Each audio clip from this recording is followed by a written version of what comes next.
drumming. I must find some way to stop Christmas from coming.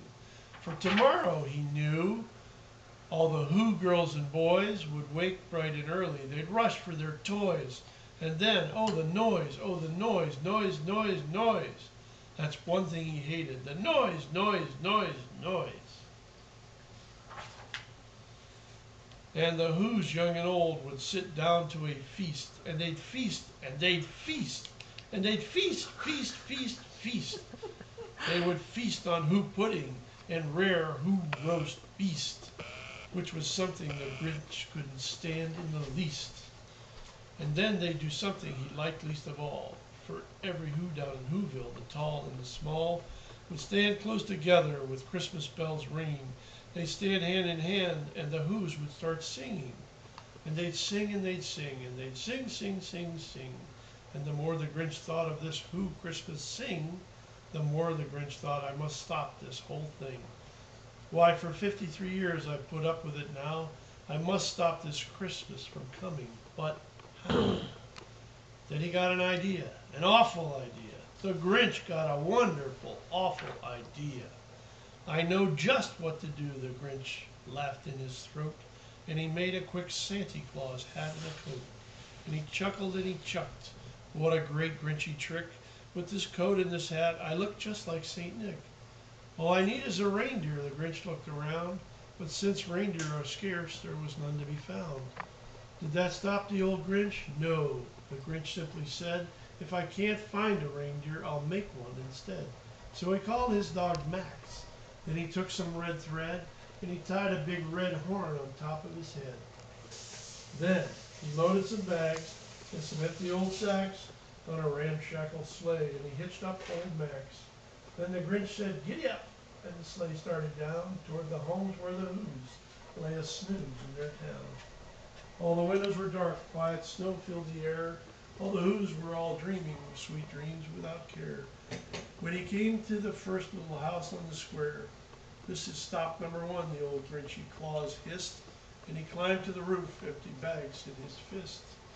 Then he slid down the chimney, a rather tight pinch. But if Santa could do it, then so could the Grinch. He got stuck only once for a moment or two, then he stuck his head out of the fireplace flue. Where the little Who stockings all hung in a row, these stockings, he grinned, are the first things to go. Then he slithered and slunk with a smile most unpleasant. Around the whole room, he took every present. Pop guns and bicycles, roller skates, drums, checkerboards, tricycles, popcorn, and plums. Then he stuffed them in bags. Then the Grinch very nimbly stuffed all the bags one by one up the chimney. Chimney. Is that what it says? That's what it says. Okay. Then he slunk to the icebox. He took the Who's feast. He took the Who pudding. He took the roast beast. He cleaned out that icebox as quick as a flash. Why, that Grinch even took their last can of Who hash. Then he stuffed all the food up the chimney with glee. And now, grinned the Grinch, I will stuff up the tree. And the Grinch grabbed the tree and he started to shove when he heard a small sound like the coo of a dove. He turned around fast and he saw a small Who, little Cindy Lou Who was not more than 2. The Grinch had been caught by this tiny Who daughter, who got out of bed for a cup of cold water. She stared at the Grinch and said, Santa Claus, why? Why are you taking our Christmas tree? Why? But you know that old Grinch was so smart and so slick, he thought up a lie and he thought it up quick. Why, my sweet little tot, the fake Santa Claus lied, there's a light on this tree that won't light on one side. So I'm taking it home to my workshop, my dear. I'll fix it up there, and then I'll bring it back here. And his fib fooled the child. Then he patted her head, and he got her a drink, and he sent her to bed. And when Cindy Lou Who went to bed with her cup, he went up the chimney and stuffed the tree up. Then the last thing he took was the log for their fire. Then he went up the chimney himself, the old liar. On their walls he left nothing but hooks and some wire, and then one speck of food that he left in the house was a crumb that was too small for even a mouse. Then he did the same thing to the other Who's houses, leaving crumbs much too small for the other Who's mouses. It was 1/4 dawn, all the Who's still abed, all the Who's still a snooze when he packed up his sled, packed it up their presents, the ribbons, the wrappings, the tags, and the tinsel, the trimmings, the trappings. 3,000 feet up the side of Mount Crumpet, he rode with his load to the tip-top to dump it. Pooh, pooh to the woos, he was grinchiously humming. They're finding out now that there's no Christmas coming. They're just waking up, I know just what they'll do. Their mouths will hang open a minute or two. Then the Who's down in Whoville will all cry boo-hoo. That's a noise, grinned the Grinch, that I simply must hear. So he paused, and the Grinch put his hand to his ear, and he did hear a sound rising over the snow. It started in low, then it started to grow.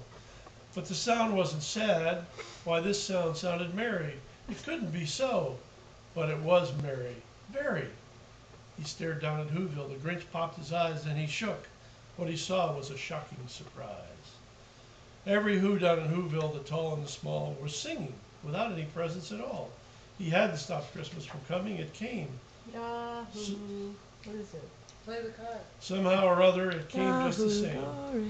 And the Grinch with his Grinch feet ice cold stood puzzling and puzzling. How could it be so? It came without ribbons. It came without tags. It came without packages, boxes, or bags. And he puzzled 3 hours till his puzzler was sore. Then the Grinch thought of something he hadn't been for. Maybe Christmas, he thought, doesn't come from a store. Maybe Christmas perhaps means a little bit more. And what happened then? Well, in Whoville, they say that the Grinch's small heart grew 3 sizes that day. And the minute his heart didn't feel quite so tight, he whizzed with his load through that bright morning light, and he brought back the toys and the food for the feast.